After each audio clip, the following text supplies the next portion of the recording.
പത്തനംതിട്ട കോയിപ്രം നെല്ലിക്കലിൽ വള്ളം മറിഞ്ഞ് കാണാതായ മൂന്നാമത്തെ ആൾക്കായി തെരച്ചിൽ തുടരുന്നു. തിരുവല്ല സ്വദേശി ദേവ് ശങ്കറിനെയാണ് കാണാതായത്. മറ്റ് രണ്ടുപേരുടെ മൃതദേഹം ഇന്നലെ രാത്രി കണ്ടെത്തിയിരുന്നു. ശശി നാരായണൻ വിവരങ്ങളുമായി. ശശി, വളരെ വിഷമമുണ്ടാക്കുന്ന കാര്യമായിരുന്നു ഇന്നലെ രാത്രി മീൻ പിടിക്കാൻ പോയ മൂന്ന് പേരെ കാണാതായി എന്ന വിവരം. എപ്പോഴത്തേക്ക് ഈ തെരച്ചിൽ പുനരാരംഭിക്കും? എന്തൊക്കെയാണ് വിവരങ്ങൾ?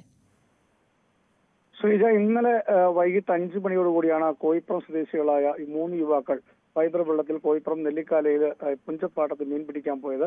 തുടർന്ന് ഇവർ വള്ളം മറിഞ്ഞ് അപകടത്തിൽപ്പെടുകയായിരുന്നു. 2 പേർ ഈ അപകടത്തിൽ മരിച്ചു. ഇന്നലെ രാത്രി മരിച്ച 2 പേർ എന്ന് പറയുന്നത് നെല്ലിക്കൽ സ്വദേശി മിഥുൻ, കിടങ്ങന്നൂർ സ്വദേശി രാഹുൽ എന്നിവരാണ് മരിച്ചത്. മൂന്നാമതായ ദേവൻശങ്കറിന് വേണ്ടിയുള്ള തെരച്ചിൽ ഇപ്പോൾ തുടരുകയാണ്. ഇന്നലെ രാത്രിയും തെരച്ചിൽ തുടർന്നിരുന്നു. അത് രാത്രിയോട് ഏറെ വൈകിയാണ് അവസാനിച്ചിരുന്നത്. അതിനുശേഷമാണ് ഇന്ന് വീണ്ടും തിരച്ചിൽ പുനരാരംഭിച്ചിരിക്കുന്നത്. എന്തായാലും ഈ പുഞ്ചപ്പാടം ഈ പമ്പയാറിനോട് തീരത്തോട് ചേർന്നൊരു സ്ഥലമാണ്. അവിടെ വിശാലമായ ഒരു സ്ഥലം കൂടിയാണ്. ആ സ്ഥലത്ത് വെള്ളം കയറിയ ശേഷമുള്ള പ്രദേശത്താണ് ഇവർ ഫൈബർ വെള്ളത്തിൽ മീൻ പിടിക്കാനായി പോയത്. അവിടെ പുല്ലും കാടും ഒക്കെ വളം നിൽക്കുന്ന ഒരു പ്രദേശമായതുകൊണ്ട് തന്നെ ഇവർ വെള്ളം മറിഞ്ഞ് വീഴുന്നത് ദൂരെ നിന്ന് നാട്ടുകാർ കാണുകയൊക്കെ ചെയ്തു. പക്ഷേ ഓടിച്ചൊന്ന് രക്ഷപ്പെടുത്താൻ കഴിയാത്ത ഒരു സാഹചര്യമായിരുന്നു. ഉടൻ തന്നെ ഫയർഫോഴ്സിനെ വിളിച്ച് സ്ഥലത്തെത്തിച്ചതിന് ശേഷമാണ് ഈ തെരച്ചിൽ നടത്തിയ ഈ 2 പേരുടെ മൃതദേഹം, രാഹുലിന്റെയും ഇതിന്റെ മൃതദേഹം ഇന്നലെ വൈകിട്ട് കണ്ടെത്തിയത്.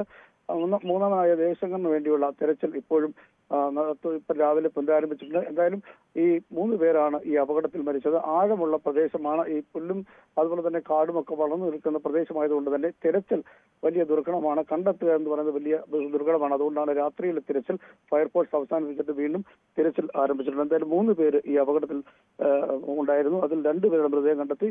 മൂന്നാമനായുള്ള തിരച്ചിൽ ഫയർഫോഴ്സ് തുടരുകയാണ്. നാട്ടുകാരും ഒപ്പമുണ്ട്. ശ്രീജ. ശശി നാരായണനാണ് വിവരങ്ങൾ നൽകിയത് പത്തനംതിട്ടയിൽ നിന്ന്.